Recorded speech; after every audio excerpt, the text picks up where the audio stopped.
Has Nikola Vucevic's trade value already gone down, affecting what the Chicago Bulls could do with him this upcoming offseason? We're going to talk a little bit about that. Plus, which of the Bulls guards rotation stays around next season? And lastly, our favorite early draft prospects for the Chicago Bulls. All that and more on today's Locked On Bulls.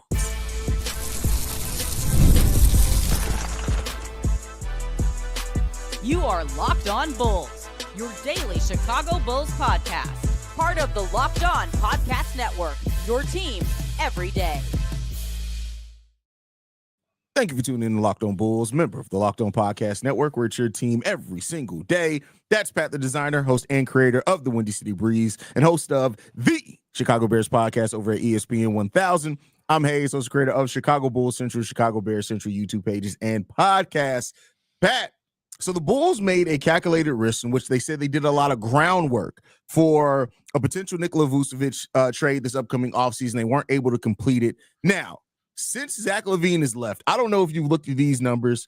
Nikola Vucevic is looking very, very pedestrian. Now, some of that could be motivation. Some of that could be he doesn't have another scorer around him that's consistent, because Coby White is a pretty solid scorer. He's just inconsistent. So maybe teams are just zeroing in on him. He's had some really tough defensive matchups as well since Zach LaVine's been traded. But let me ask you this. How much of a black eye would it be if that Vooch finishes this season averaging like the 13 points, the 9 rebounds on inefficient shooting that he's been averaging over the last handful of games, and they are unable to move him next season? I think it would hurt their trade talk value. I don't think it hurts who Vooch is. And if you're a good negotiator, which it seems like AK is not, you probably still could get some solid value back for Nikola Vucevic. The real question is, do they want to get solid value back for Nikola Vucevic, or are they committed to riding this contract out?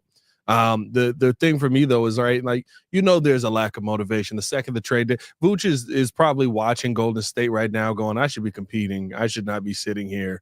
It should be me, Curry, and Jimmy Butler right now. It should not be me, Kobe, and Dalen Terry running up and down the court together. You know what I mean? Mm-hmm. So I think that definitely plays a factor into it. At the end of the day, the second you let the value that has passed yet again be gone, you're probably not going to get that value again. You're probably not going to get some of the rumored value that was out there for Nikola Vucevic, and it seems like you're hell-bent on holding on to him. So I wouldn't be surprised if you bring in a young big in the draft or something like that, and we have a conversation about how they want Nikola Vucevic to be a part of this young man's mentorship. And that's the thing that I do think is a part of this. Like, if they're able to move Vooch, great. Here's the thing, right? And I'll try to look at it this way. We reported the value was a couple of second-round picks for Vooch, right? Now, not to say that you can't get value out of second-round picks. Hell, Ayo was a second-round pick, right? But if it comes down to the point that the Bulls do get a young big in this draft, it's 1 year. I'm not – it would suck, because once again, you do miss out on striking on value. But, like, there is something to be said about a young big not being ready to start right away, and you having a guy like Vooch who can kind of guide and mentor him that first year. And then who's to say that you can't do it at the trade deadline then too as well? So it sucks, because once again, we'll see this front office miss out on reported value yet again, right? That's another thing that's there. But we already know the Bulls aren't trying to take long-term contracts back, which means that they're not going to take probably a bad contract back, which means that they're not going to get a first-round pick. So you are looking at expiring in a second, maybe 2 seconds. It's not the greatest value in the world. So it's not like I'm looking at it like where we heard Alex Caruso could have got 2 first-round. Like, that's a lot different than 2 second-round picks for Vooch, right, as a veteran. So yeah, I'm going to keep a level head about that.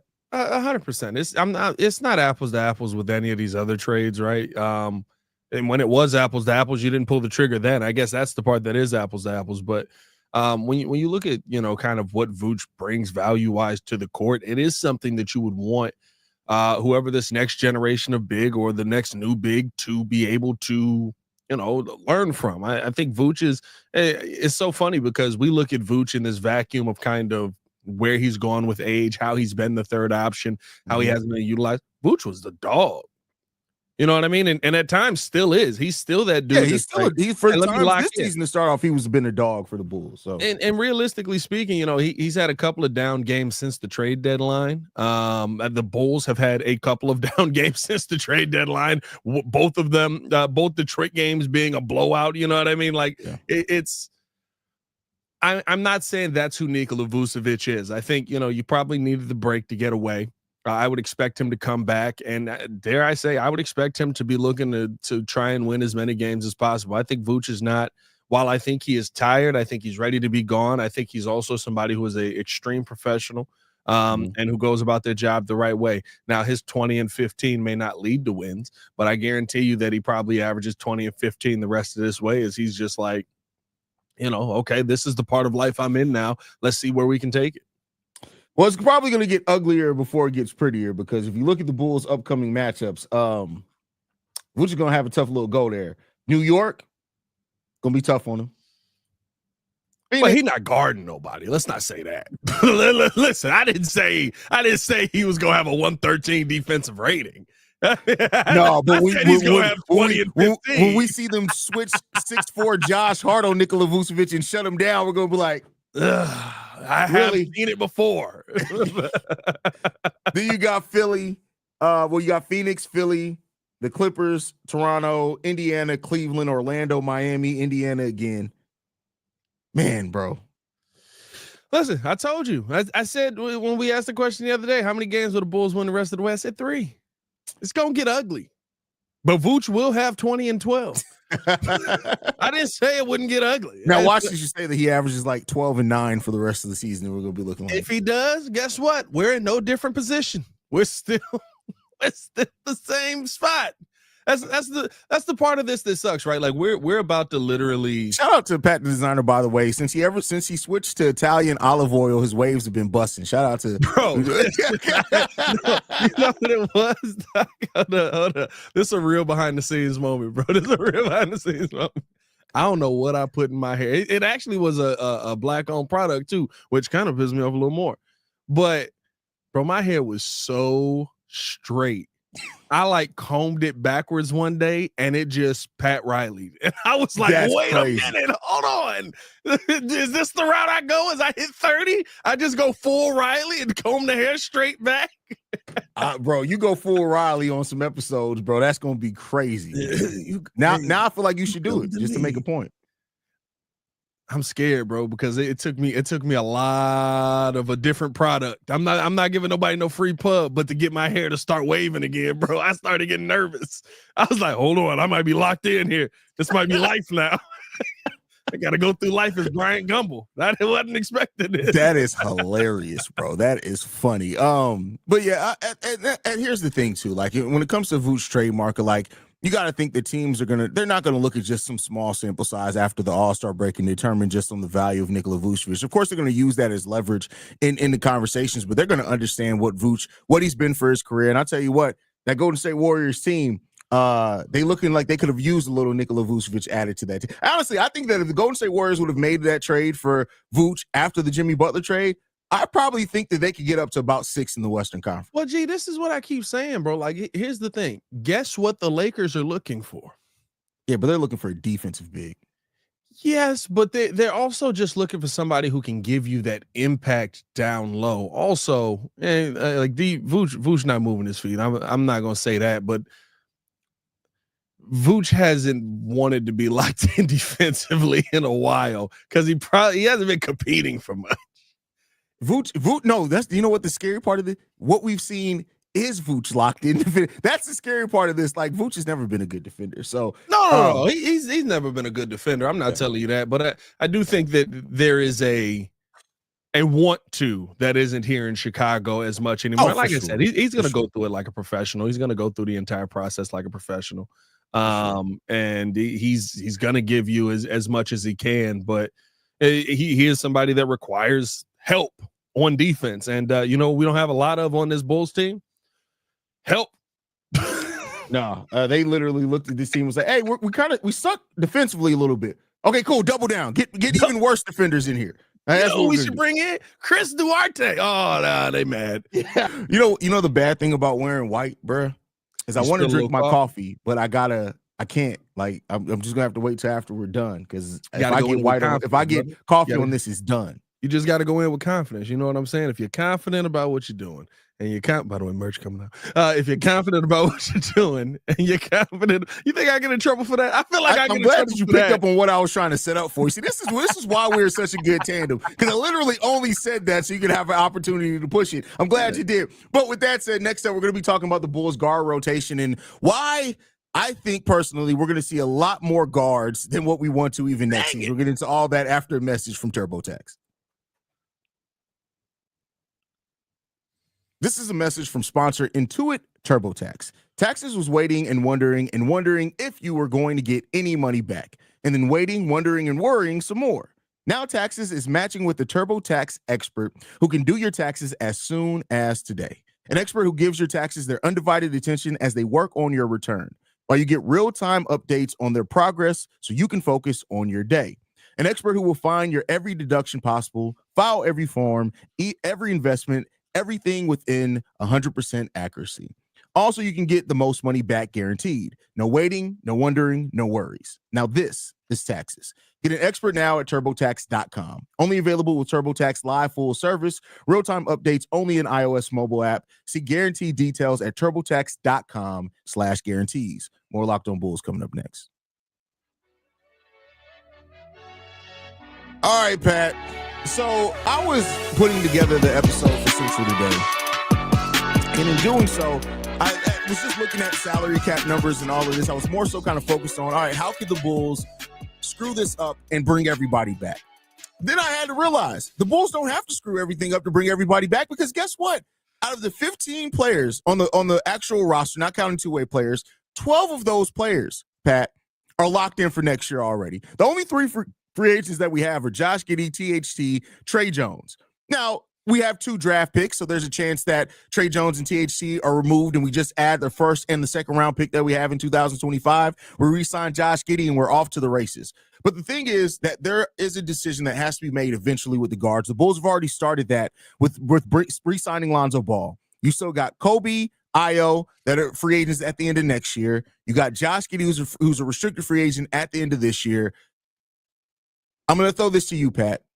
Out of those 3, right? And Lonzo, we'll see what happens with the future of Lonzo. Who right now do you think stays and goes long-term for the Chicago Bulls? We know they're all probably being back next season, but when we're talking about 2 years down the road, how many of these guards out of Giddey, Coby, Ayo are still on the roster? I think they're in a really bad spot where it's going to be dang near impossible not to give Giddey a contract, right? Mm-hmm. And probably something around the numbers he wants. Now, I don't know if he gets, what was he saying at the beginning? He was like 38 or something like that. It was 30 million, but we don't know if that actually came from him. That, that was one of those rumors. I'm going to tell you this right now, with how, and this is the part where, yes, the market dictates it, but you also have to look at what the team dictates. Josh Giddey can come to the table and go, yeah, I get you want to pay me 22, 23 million. You see him over there, the tall dude that was your number 4 overall pick that's on the bench. He makes 18. I need to make a lot more than him because I have a lot more impact than he does. I think contract-wise, the Bulls have put themselves in a fine position as far as long-term money and paying role players and stuff like that. I think you put yourself in a bad position as far as when it comes to the contract negotiating sides of things, as some of these guys are going to start coming to the table because you set the bar on a guy who has minimal impact on both ends of the floor at this point at 18 million. So now you're kind of in a tough spot where Giddey might be able to come in and say, I'm giving you double his production. He's not, but I think here's the thing, though. He facilitates way better than Patrick Williams does. He does run the floor offensively much better. Let me give you what the Bulls' response to that could be. We got other guys on the court as well who do some of that. Hey, that's great, but that's the Bulls. That's the problem, right? They are in a back against the wall scenario. And here's the thing. I would be on board with what you're saying with that if the Bulls showed that when their backs against the wall, they would go, you know what? We're just going to let this ride out and we'll be fine. Well, that's the thing. Who says the backs are against? Like, the Bulls aren't winning anytime soon. I don't know if the Bulls' backs are. I understand why you say that, but I don't know if the Bulls' backs are against the wall at this point. Yeah, from the optic standpoint, but at this point, like, you got to wait. And I hope what they do, that they do this where they didn't do this for Patrick Williams. You got to let Josh Giddey go out and find his value out in the open market. You got to do what Gar did with Zach LaVine when he was a free agent. You got one season with Josh Giddey. It's been up and down. He's unplayable sometimes in the fourth quarter. Yeah. If he comes to the table and he's like, yeah, that the $30 million, that's what I want. I think that Josh Giddey will get a very big wake-up call when you pair in. There's not a lot of teams with cap space this year. The teams that do have cap space aren't really looking for a point guard, especially a one-way point guard that is not solid defensively. I think that there's a chance that the Bulls come out of this if they let him go, because he is a restricted free agent. Go and find your deal. Go and find your value. If it's great, we'll match it. It is what it is there. I think that the Bulls sit in a position where they could come out of that in the best scenario. I'm not saying guarantee, because this is still the Chicago Bulls. For all we know, AK is going to sit down and be like, all right, $30 million bet. Here's the contract. I thought we were going to negotiate. No, just sign the contract. And that's my thing, right? Like, I would say the Bulls are all about the optics. The Bulls are all about what's going to give you the best look in the long run, more than they're about looking bad. Because here's the thing: you look bad if Josh Giddey goes out, does find somebody who's willing to pay him more than what you're willing to pay him, and then you go, okay, we lost the AC trade, and we don't even got Giddey out of it.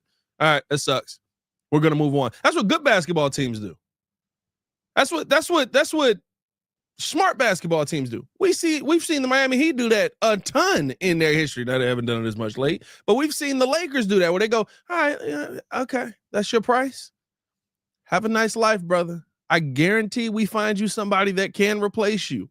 The Bulls don't feel like that team. Now, they have 1 million guards on this team, and I think in that scenario, if that were to happen, right, that's when you go to Trey Jones and say, hey, Trey, want to stick around? Like, I don't think you're in a losing situation here, but when it comes to the Bulls, I don't know if they're the team that's going to make that decision. I think Giddey's probably, and I know I've focused on him the longest. He's the only one that I think is here long term if a deal gets done. You don't think Ayo's here long term? Keep in mind, he's the one that they. Well, yeah, I guess Ayo too. I guess if we're doing every single guard, Ayo is here long term. I think Giddey's probably here long term. Coby, I think, is not here. I think the inconsistencies with Coby are just too much, and it sucks. I like Coby. I would love Coby as a role player on this team. I think you have to have that guy that just can be a pure spark. But I think you're probably looking to upgrade that position through the draft, especially now with having all of your draft picks for the next 3 years. Yeah, I think it comes down to Coby because you have 2 more drafts, right? Because Kobe's not going to sign an extension. He's going to go to unrestricted free agency. You got to figure it out. So you potentially have 2 more drafts until you have to extend Coby. And I think it's going to come down to what the Bulls draft over those 2 drafts. If it's a big this draft and a guard next year, or a guard this year, a big later, whatever it is, I think that the writing's kind of on the wall there. Now, do the Bulls take advantage of that and move them? We'll see, right? That's a storyline we'll talk about all next year, right? And in the offseason. But I think if I had to bet on one guard that stays, I bet on Ayo, just because I think Ayo fits in no matter what you're trying to do here. Giddey is listen, I know that Bulls fans don't like to admit this, and they hate it when I say things are guaranteed, but you never know, Haize. It's a 96% chance Josh Giddey's back here next year. Yeah. It's a 96% chance. We're talking about the exact same team with just a rookie next year. That's a 99% chance. It is what it is there, bro. It's a 99% chance that we're gonna run a 5-guard lineup at some point. Like, I think before we see a 5-guard lineup, we'll see like P. Will or Modest as a small ball 5. And then we're just like, listen, I'm telling you, prepare yourself for Trey Jones, Ayo Dosunmu, Coby White, Lonzo Ball, Josh Giddey, baby. Giddey as some small ball 5. That facilitating 5, dog. Bro, the moment that Billy Donovan puts that lineup out, AK should come down from the box, be on the sideline like the Patrick Ewing meme. Just fire him right there, bro. It's just over with. It's done. Do you practice that lineup? When do you practice that lineup? That's ridiculous. Hey, man. before we get into this final topic, where I'm excited about, well, this is where I'm going the rest of the year. If we being honest, I'm locked in on college basketball right now. The Illini suck. But before we talk about that, we do got to tell you guys all about Hungry Root.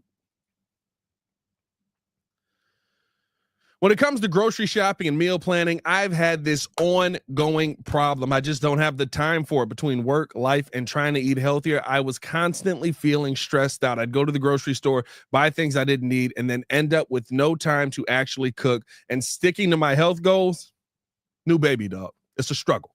Wendy's is in the house. But everything changed when I discovered Hungry Root.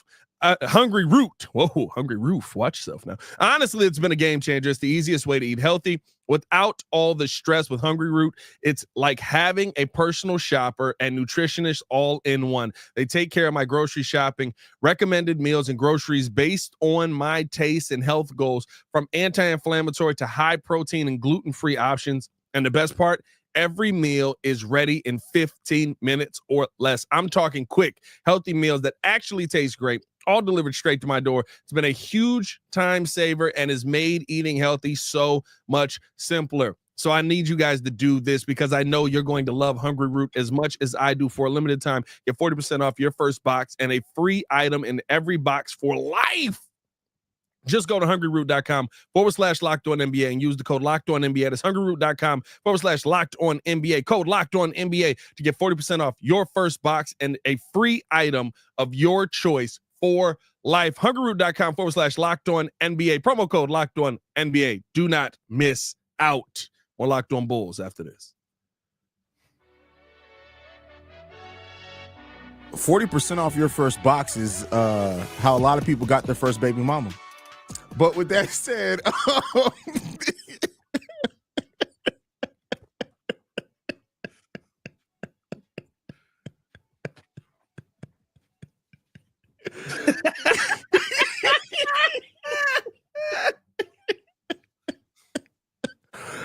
anyway, with that said, Pat, this is something that we may need to start making. Maybe we'll start making this like a reoccurring Friday segment, like maybe weekly our draft boards, like our top prospects or top performances from the week from NCAA. Because like you, I'm fully invested in NCAA basketball at this point because the Bulls are gonna be a little stuck there. But I want to turn this one over to you first, man. Who are your favorite draft prospects, specifically for the Bulls? Still early. Combine's going to change a lot of things, but as it stands right now, who are some of your favorite guys? I'm going to tell you this right now. My number one guy, and I know it may be a little high, even if you needed to move back, I'd be interested in taking this guy because I do think that he's one of those players that is going to be transcended here. I'm still locked in on Danny Wolf. I'm still locked in on Danny Wolf. I mean, when you talk about how he's been balling this season, he's 255 pounds. He's improved dramatically defensively. I think that he's been an integral part of what Michigan has wanted to do. I think he fits on the court in a multitude of ways. As far as as far as being somebody who's 7 feet tall, 255, and having that ability to create his own shot, because there are times, right, when you're that size and you're that weight, you can get a little bit more lazy. This young man, to me, has been doing every single thing. And I think because of some of the other guys that are on the team, you're not seeing the numbers extrapolate to what they could be in the NBA. He's still averaging a double-double, shooting at 50+% from the field, but I think those numbers could go completely the other direction. I think he may be one of those gem guys in the draft that we talk about, where it's like he was always, a great piece in college, and he's shooting at 40% from three, and he's kind of the role player on that team. But then he gets to the NBA, and you give him more shots, give him more opportunity, and fit something around him. And shout out to that. And all of a sudden, you see him kind of have that Devin Booker jump or that Zach LaVine jump, guys who weren't averaging 20 in college or 18 in college, but then they get to the pros and they get that opportunity to say, now it's my turn to show what I can do, especially on a team like the Bulls right now. The thing with Danny Wolf is that he is right now, by most mocks, going to go into the second round. Now, I do think that I'd move back for him. I wouldn't take. You don't have to move back. We got a second round pick. There's no point in moving back. He could be there for the second round pick. Oh yeah, it would be a high second round. Well, Yeah, high second rounder. Yeah, it'd be a high second rounder. So I think that's the like, and if you could walk away from this draft with getting, if you do get a wing or guard or whatever else, it really depends. Like if they draft Malowak or however you say his name from Duke in the first round, then that kind of takes Wolf off the board. But the way that I look at Danny Wolf is this: I agree with everything that you said. Even if he goes in the second round, he's a guy that when he gets to the NBA, that I can see very quickly people are like, hey, this guy's kind of good, right? Like really, really good.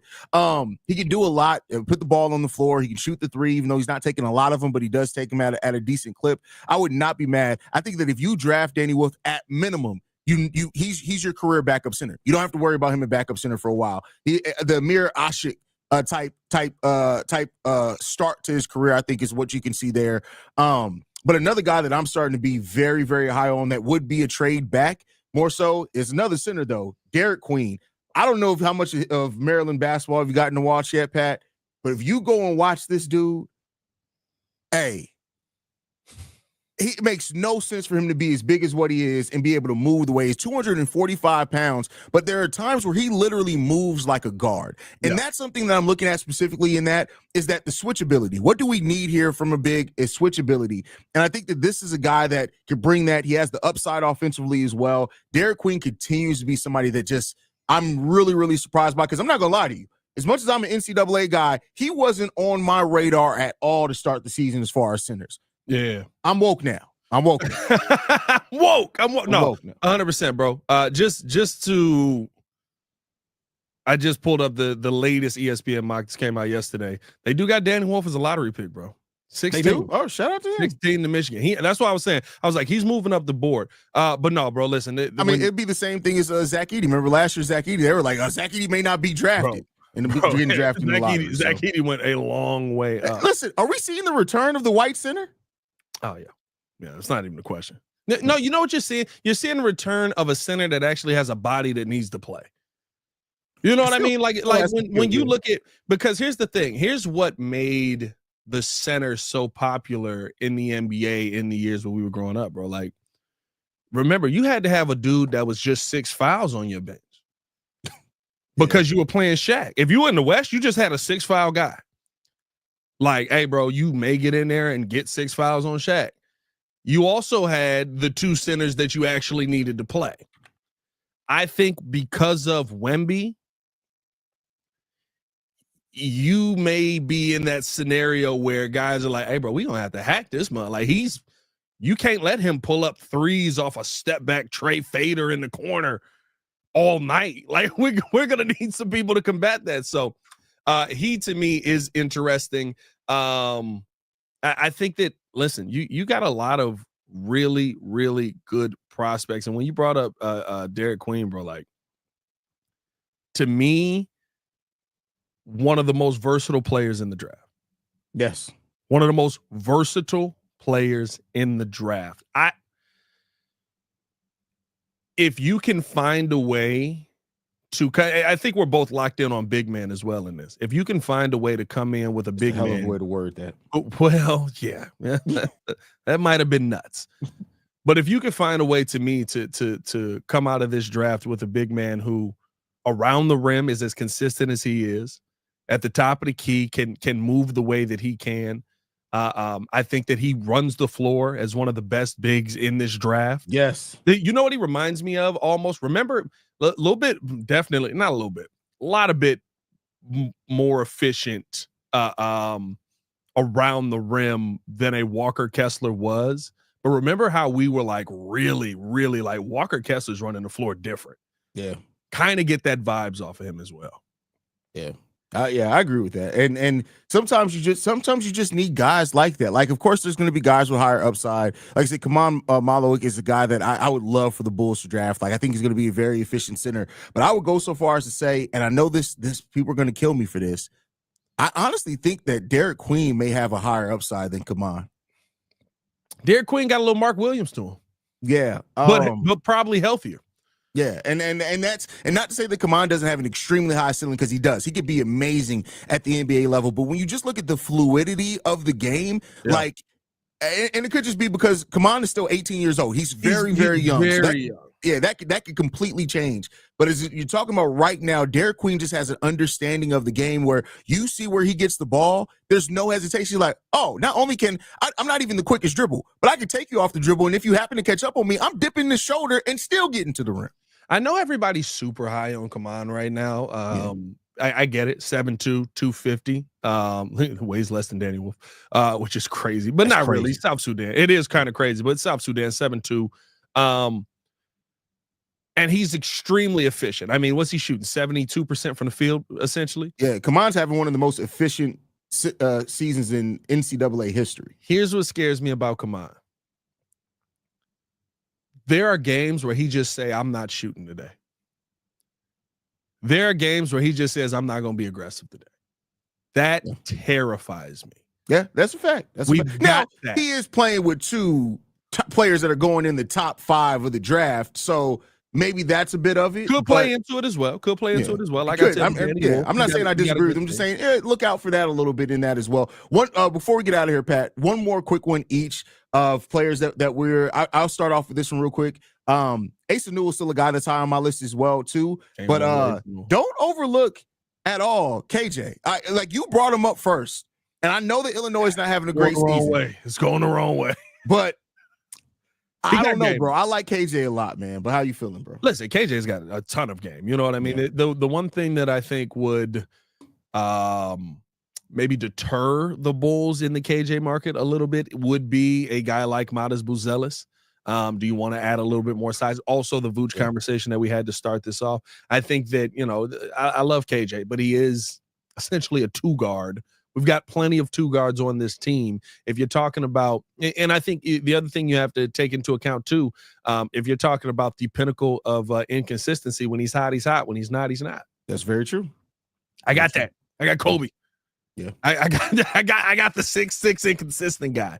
Yeah. So I don't know if I love KJ. I think he's great and somebody that you should take high, but I do think you have to have a little bit of concern around that. I guess if we went mostly with the bigger guys, if you did go in the Bulls realm of kind of where they always end up going, I would say watch out for the dude like Jeremiah Fears out of Oklahoma, bro. That's fair. Jeremiah Fears to me is just an efficient scorer. He's got that clutch gene in his game. Just knocked down, or not just, I shouldn't say, knocked down a game winner. No, he just knocked down a game winner like 2 weeks ago. Mm-hmm. He's on a tough team right now, right? Oklahoma is kind of having that season, right? But to me, they went through a lot of tough moments to start the season, and he was somebody that this team could rely on early on and has continued to prove to be that guy. Now, he's a scorer, though. He is not facilitating. He is not going down there and getting you rebound. He is putting that ball in the air, and he say, let me get these buckets. He's a pure bucket kind of guy to me. They just got clapped by Florida, but he was kind of a shining moment in that game. Yeah. So let us know your guys' thoughts as far as draft prospects. Like I said, we may make this a reoccurring thing. I think that would be a good recurring Friday topic to talk about players that stood out in that are going in the draft or whatever else, or just where we stand on our current draft board. So let us know how you feel about that. Any last thoughts, Pat, before we get up out of here? Nah, man, I'm just enjoying my coffee, brother. You know what I mean? Let's get out of here. Follow me on everything at Path the Designer. You guys can follow us collectively at Locked On Bulls. You follow me at CEO Haize. Locked On Bulls is free and available on every podcasting app and platform of your choice, as well as YouTube, the Odyssey app, Amazon Fire TV, Roku TV. Basically, if you want to see our faces, you can do so. And make sure you go and support us over there as well. Before Pat, this has been Locked On Bulls. We out. We'll see y'all tomorrow. Peace, y'all. Peace. I don't know if it's a good thing or bad thing, but Bulls basketball is back tomorrow, Pat.